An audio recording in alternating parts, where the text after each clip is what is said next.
I appreciate your coming over today to talk in front of the camera. How's it feeling being here this morning? A little worrisome. Is it? Yeah. Okay.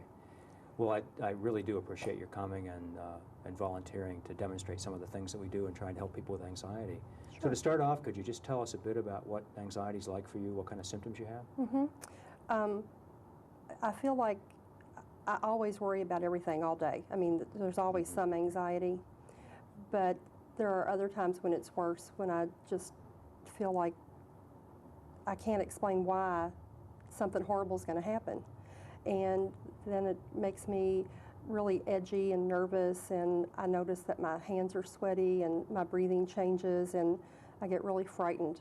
And there doesn't have to be a real reason, but I just feel frightened most of the time and just worry all the time. You said that you're afraid something really terrible is going to happen. Can you tell us what you're afraid of? What do you think might happen? Well, I'm afraid of, a lot of times I'm afraid of being in a crowd, that I won't be able to get out. But it's really silly because I'm also afraid of being alone. I don't want to be home alone, but I don't like big crowds. I feel like I'm trapped if it's crowded, and driving is horrible too. I'm really frightened about driving. And then at work, I don't like getting on the elevator. I'm afraid that it'll fall, or I'm also afraid that it'll be crowded and I'll be stuck in it. Right. Okay. Well, there are a number of things then that you have some fear about. Is there anything else that you haven't told us about? I guess I always kind of worry that if I do have a panic attack, I'll faint or maybe even die. And if I'm alone, no one will find me. Or if I'm in a crowd and I faint, I'm going to just be so totally embarrassed because everybody's going to see that happen. All right. Well, let's try to find out a little bit more about these panic attacks and what they're like. You've done a really good job so far at telling us about it, but maybe we can find out a bit more. Okay. So there's this fear that something really terrible is going to happen, maybe even die. Possibly. Okay. What do you think the likelihood is that that would actually happen? Well, it seems pretty low right now when I talk about it, but when it's How about going in the on, middle of one of these attacks? it seems real. It does? Yeah. Okay. I think I could have a heart attack or a stroke. Heart attack or stuff. Anything else that could happen? Well, I worried that, like, if I had an attack when I was driving, that I might kill somebody else. I mean, if I fainted while I was driving, that would be horrible. I could hit another car and hurt other people. Any other fears of things that are happening when you're not driving? When you're having a panic attack? When I'm having the attack. Is it a stroke, a heart attack, fainting? The fainting. That's How about the big one. Thoughts that you might lose control or that something would happen to your psychology? Well, yeah, You I know, mean, the way you think or the way you feel. What kinds that of I fears do you can't have? think straight, or I get real confused. I feel overwhelmed a lot of times when I'm having a panic attack, like I can't find my way. I can't see clear. Right. Now, have there been times when these things have actually happened, like you've fainted or you've had a stroke or a heart attack or you've I've never had a anything stroke. terrible like this has happened? Not a stroke or a heart attack. I have fainted before, And how often has that happened? just 2 times. Okay, and how far back is that? One was a few months ago, and one was when I was a child. And what was that like when you fainted? A few months ago, Yes. I felt like I didn't have control over my body. I was breathing really fast, and then I got real tingly, and everything kind of got dark and closed in, and then I fainted. So breathing fast was a big part of this. Yes. And then the tunnel vision, and then you actually did faint? I did And faint. how long were you out? Oh, just a few seconds. And what happened then? Well, when I woke up, my hands were numb, and I remember asking my fiance, did I have a stroke, because I was numb. Oh, I see. And that was scary. It was Okay. pretty overwhelming.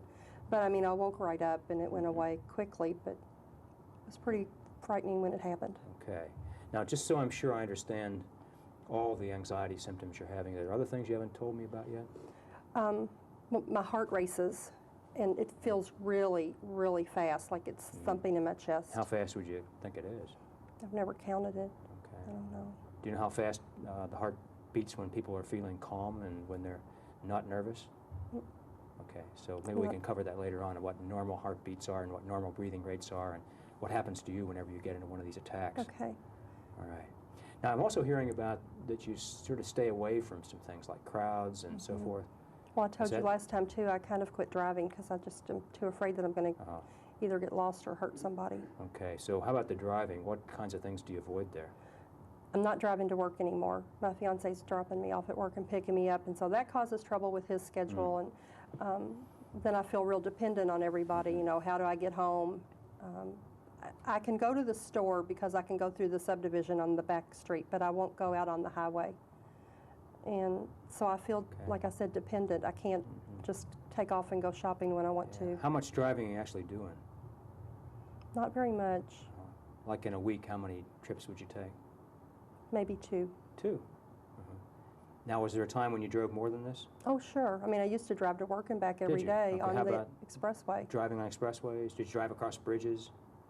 Like over to Indiana and so forth? Okay, so this is a big change for you. Yeah, in just the past few months. So when you were driving your normal amount, how many trips would you take a day, or a week, would you say? Oh, I went somewhere every day of the week. Okay, so either a lot to more work than 2. Or, yeah. Okay, I'm getting the picture.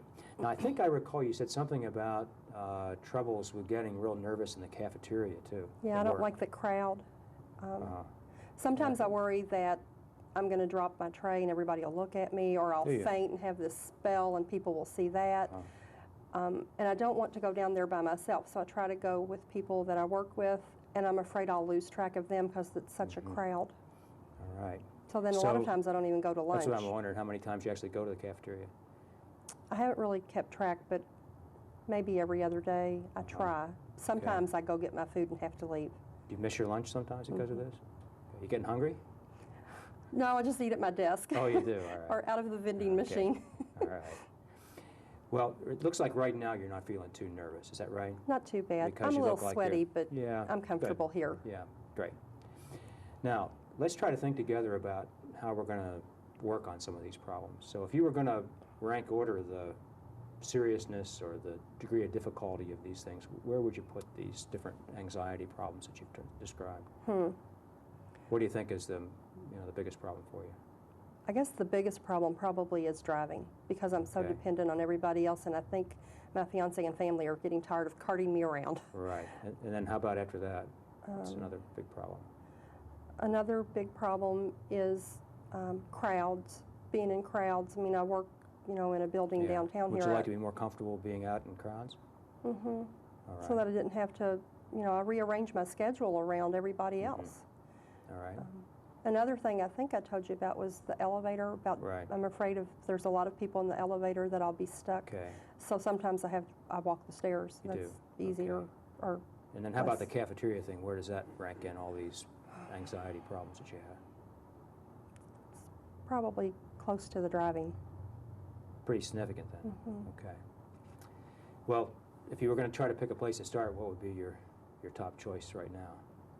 Try to get a handle on some of these I think the things. driving's the biggest problem, so I don't know if Wanna I do want to something start else first? there. Yeah, that's a good idea, because sometimes if you learn some techniques that'll help you manage some of the things that are not quite as bad, then you can use that when you try to attack the things that are tougher. Okay. So what do you think? Well, then maybe at work either getting on and off the elevator or going to the cafeteria. Okay, great. Why don't we start there then? Okay.